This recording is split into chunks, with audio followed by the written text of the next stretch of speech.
Welcome to Business Beyond Borders, the go-to podcast for CPA firms seeking transformative insights.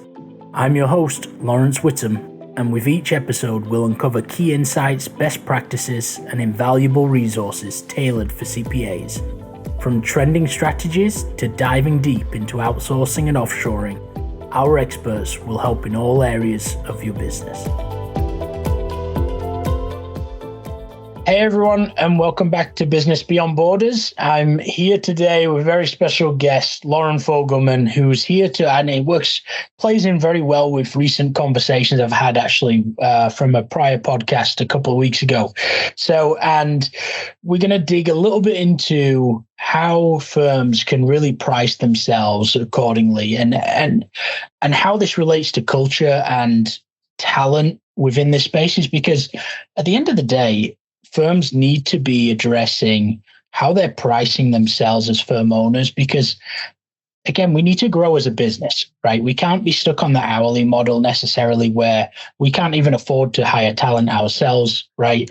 And we need to look at different areas to do this. And Loren is an expert at this area. She works with lots of firms nationwide to help them with this type of angle. So Loren, very happy to have you on. Would love for you to introduce yourself to everybody. Thank you, Lawrence. I am so excited about our conversation.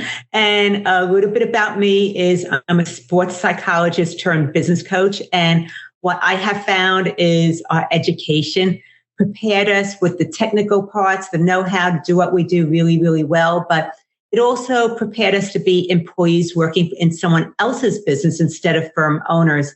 And because of that, there's actually three gaps that most firms need in order to be highly profitable and not feel like they're a slave to their firm. And the first one is how to communicate your value and what are the words, whether it's on your website, your advisor profile. Number two is how to be able to separate your fees from time in order to increase your revenues and work with higher quality clients. And the third one is how to enroll clients when you don't like the sales part and you don't want to push or pressure someone into working with you. So those are three things that I found for myself, as well as the firm owners that I work with, is communicating value, price strategy, and how to enroll someone when you might not want to be salesy. And what I love about yourself is more that you're the doer. You're actually helping them implement it and put it in place. It's not just talking about that this is a problem, right, that we see in a lot of firms. It's now you've put a structure behind that, right? And you've created courses, you've created training, coaching in different areas. So can you go into a little bit of that? Like, what's that core problem? What are you seeing more firms structuring themselves as currently? And what do they need to how do they get away from that?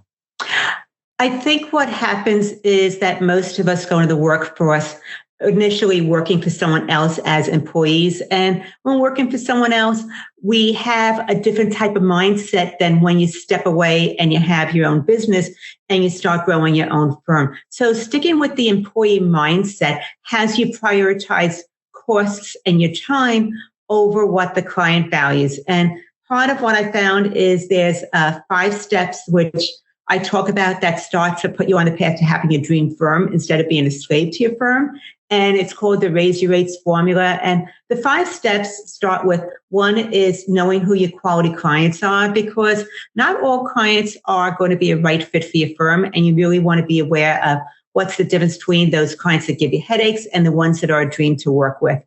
And then that goes right into number 2, which is how to be able to communicate your value. What are the words you want to use on your pro advisor profile, on your website? When someone asks you what you're doing, we were just having that conversation just a moment ago before we started on how to be able to say something that grabs the attention of those right clients.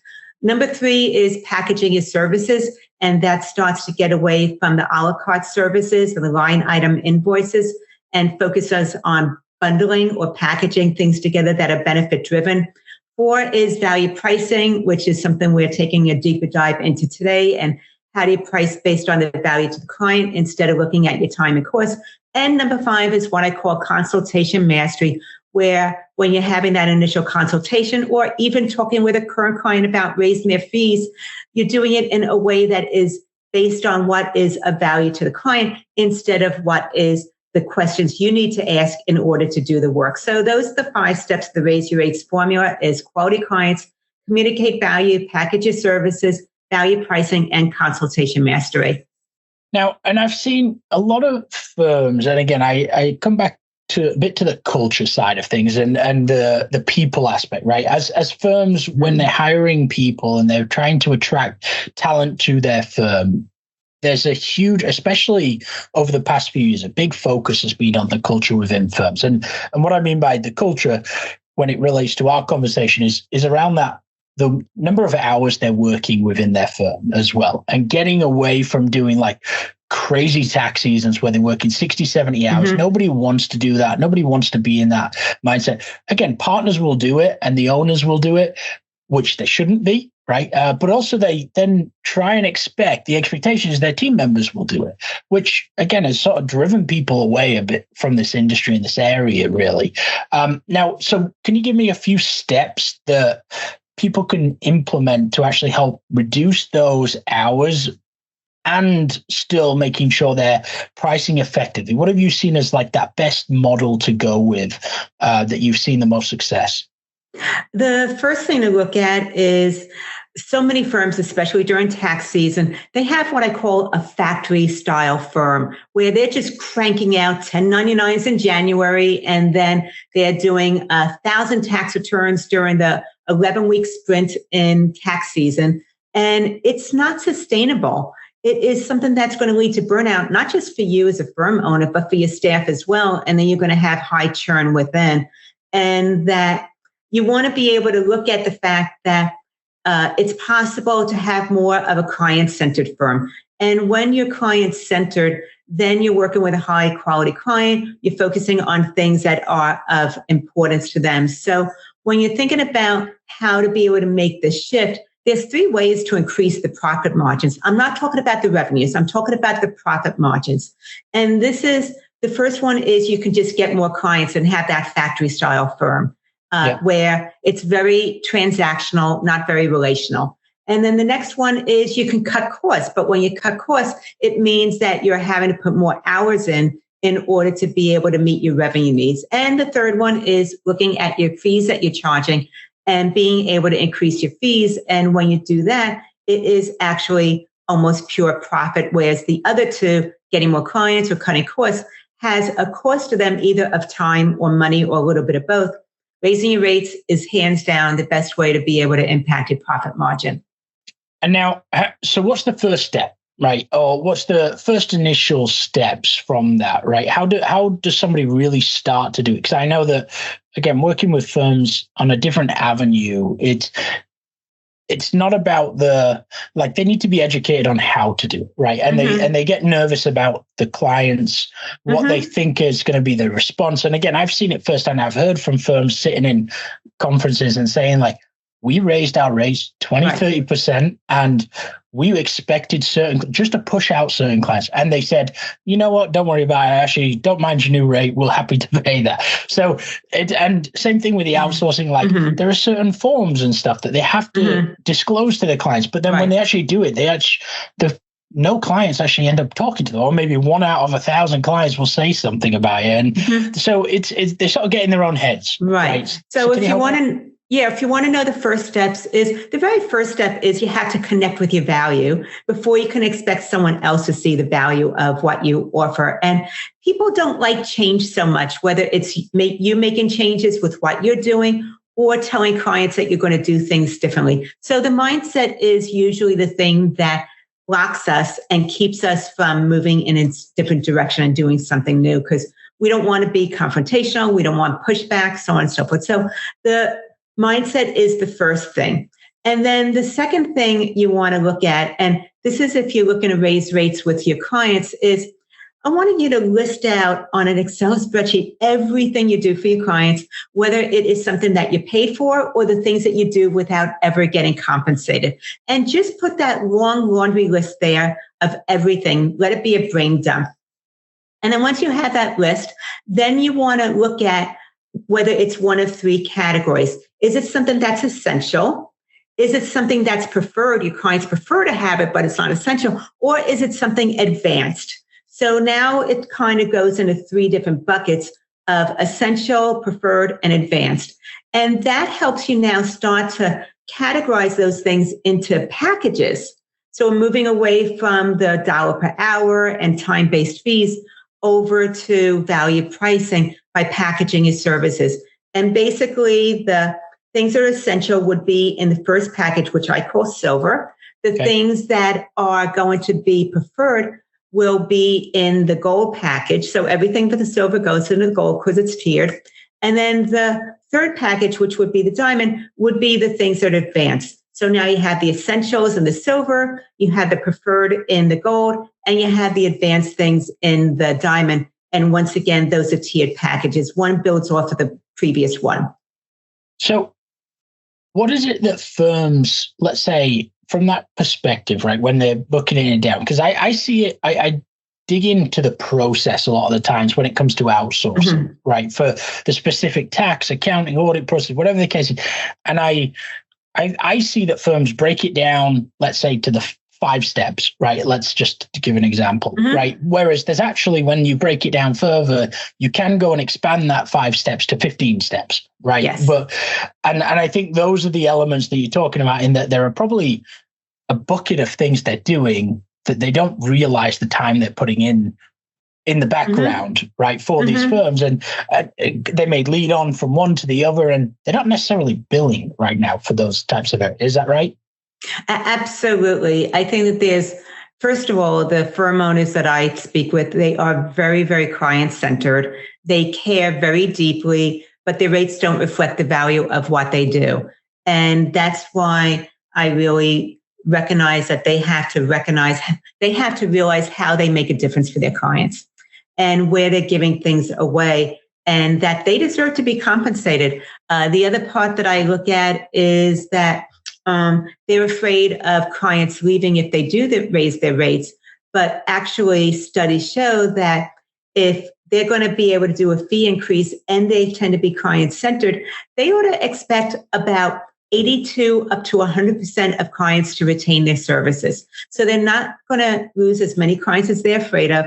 And also, they are going to be able to increase their revenues with less clients, which gives them back some of that time, so they no longer have to be that factory style firm. And this helps the culture of their firm, where they don't have to work as many hours. It takes some of the pressure off of their staff as well, and also allows them to focus on higher level services of business development or advisory services. So the steps go back to the raise your rates formula of knowing who is it that you want to work with, because once again, not everybody is the right client fit for your services.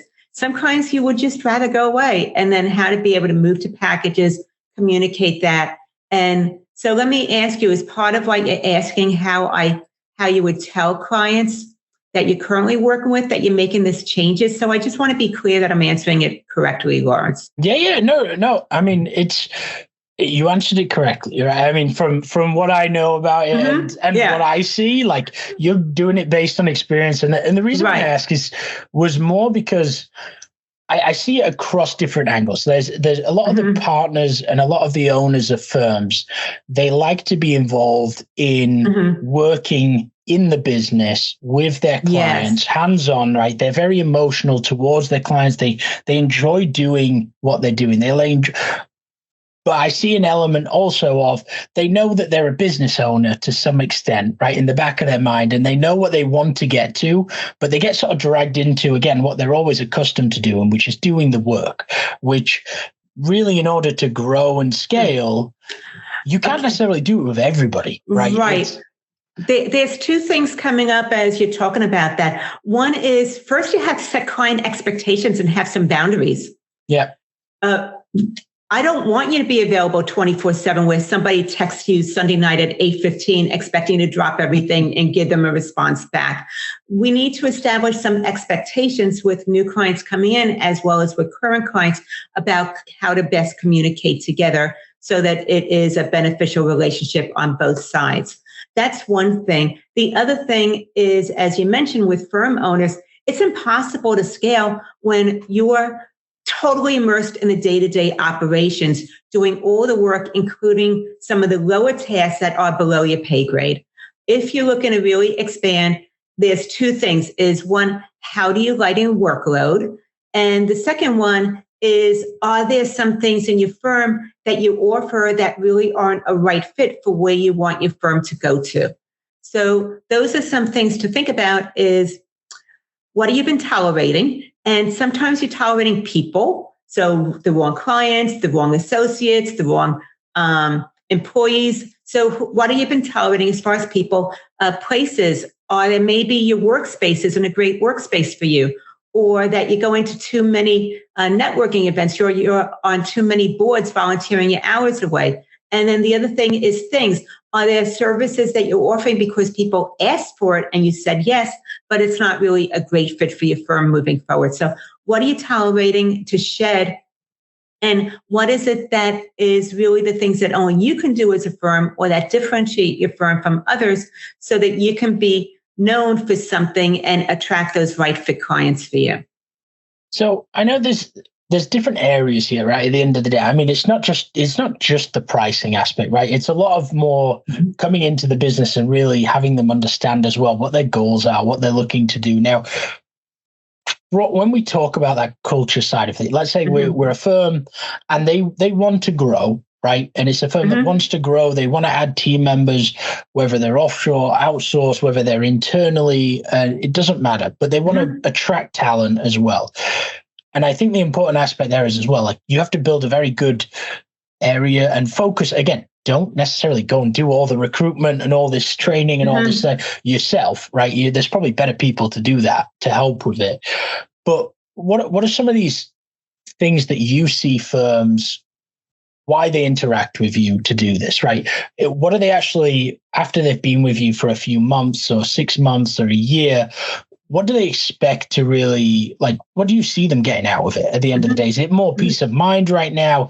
Again, I'm sure they become profitable, but then it's not all about the money for a lot of them, because like you said, I mean, it's a lot of the time it's about the clients. It's about making sure that they enjoy working with the clients in a lot of cases. So what do you see?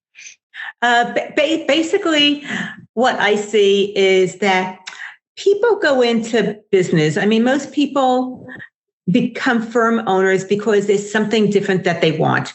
And it's not just about the money. The money is something that allows them to do something else. So what is it that you would be able to do if you had increased revenues, if you had less time working in your business? How would that make an impact on your quality of life? Or how would you be able to give back in some other way, or do something for yourself or somebody else? And that is what I love to get behind with my clients, is finding out for them, what is it that would really make a difference for you and be meaningful in being able to give back or raise your quality of life in some way? And that is what I want to work with my clients for. And part of the way that we do that is being able to change their business model so that they're more value focused on delivering value to the clients, being able to charge higher fees, getting away from invoicing and time line items on their invoice and sending out invoices, and being able to focus on more of the higher level services, or something that absolutely they have passion about.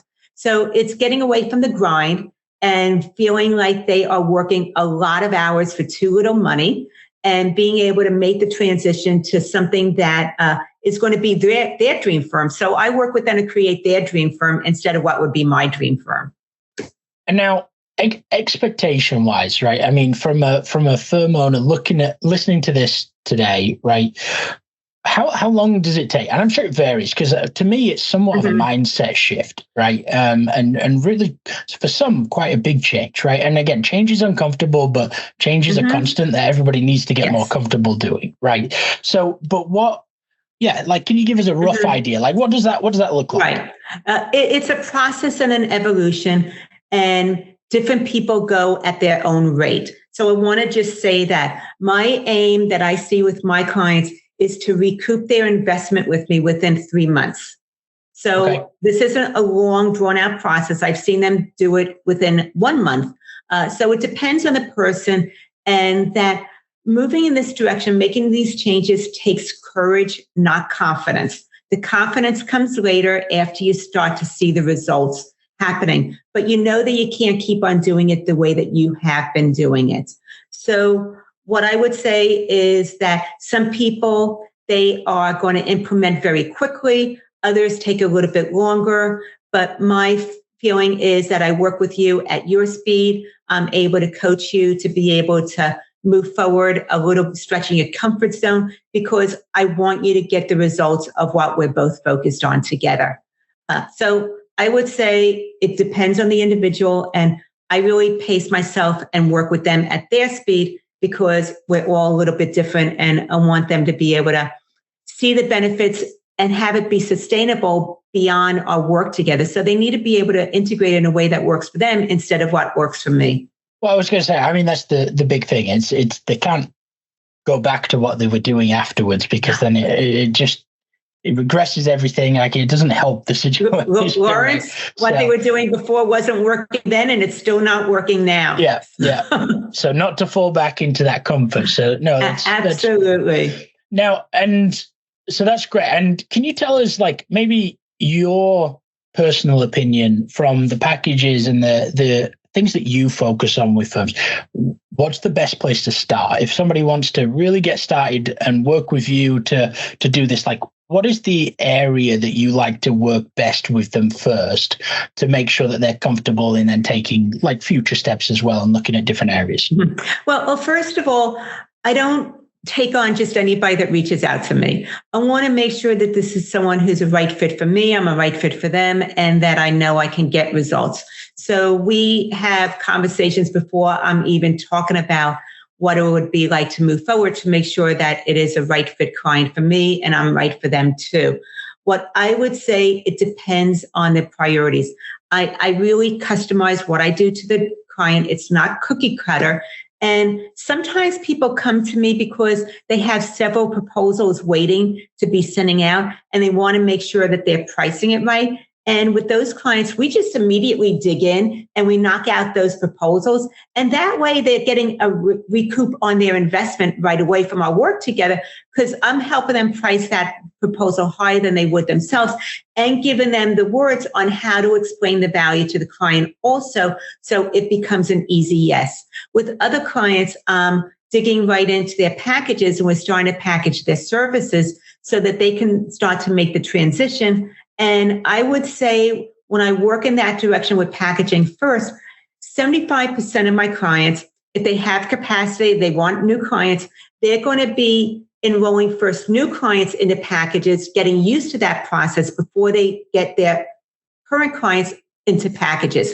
Now, Gotcha. If I'm working with a firm that's at capacity, they don't want any new clients, then we're creating packages, and they're going to be communicating that to their current clients. And then as they have more capacity, they'll offer that to new clients coming in. Gotcha. And now, is there anything, as we start to come to the hour and start wrapping up, is A, where can everybody find you, right? And B, is there anything else that you would like to share that, again, you think it would be very beneficial to know before they get off this podcast? Yes. If you feel that you're ready to start moving away from time-based fees, whether it's an hourly rate or fixed fees, and you've heard about value pricing, but you haven't really gotten results, it's confusing, I want to give you the exact formula to start value pricing your services. This is kind of like when you first start learning how to ride a two-wheel bicycle, and in the beginning you're shaky, so you put on those training wheels. So this is like the training wheels towards value pricing. I call it good, better, best pricing.